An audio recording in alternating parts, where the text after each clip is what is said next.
I was out walking in the Leslie Street Spit area, Taco Place, and the cormorant birds there are very profoundly kind of present, and they make this really crazy sound, and so I was kind of like riffing off of that sound in a kind of a vocalization, improvisation way, and it was kind of coming from or inspired by the personal experience of loss and concepts of grief that I felt I had been going through in a way that I had never gone through before in my life, but also that I felt reflected in what I was seeing happen around me in this time of disruption that we're seeing in the world right now, with the COVID sort of like surreality of our sort of disrupted lives, and then also the very meaningful reactions that we've seen in terms of uprising, in terms of naming police brutality, in terms of the generations of Black and Indigenous genocides, and something really profoundly important that I think we need to surface both personally and collectively.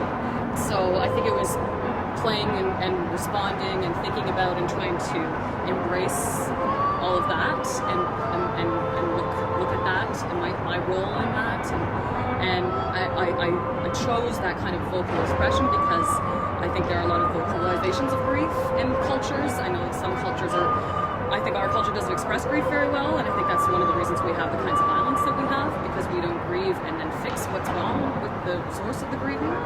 And I know there's other cultures where there's just this outpouring of voice that happens during sort of grieving rituals. I experienced that a little bit in the Middle East and in some other places, and so that sort of chant-like kind of like calling out in grief was something that I was playing with. Like, I think the idea of like birds, and also I think what's also kind of apocalyptic about the cormorants is that they produce a substance in their, I think it's their feces or their urine, that kills all of the vegetation that they live on. So you can see that the trees are like, if you go down to where the cormorants live, like you see very few leaves on the trees where they live, because they reproduce a lot, I think, or they live in big colonies. By virtue of the way they live, they also destroy their habitat.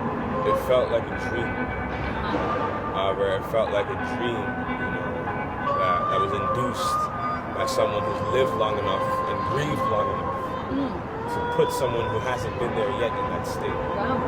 I remember that day that the sunlight was something that was giving to me the moment when I needed to receive something.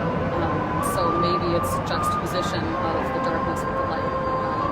I was seeking the light that day, for sure, and I was walking into the sunlight in that moment very, very purposefully, and I was there at the right time of day where the sun was on, like really on the person. It wasn't too high and it wasn't too low, kind of thing. So I remember that moment.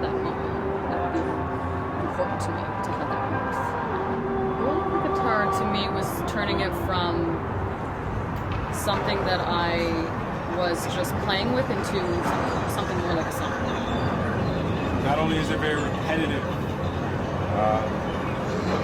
however, it's also very sauntering, and that almost presents it as a lullaby.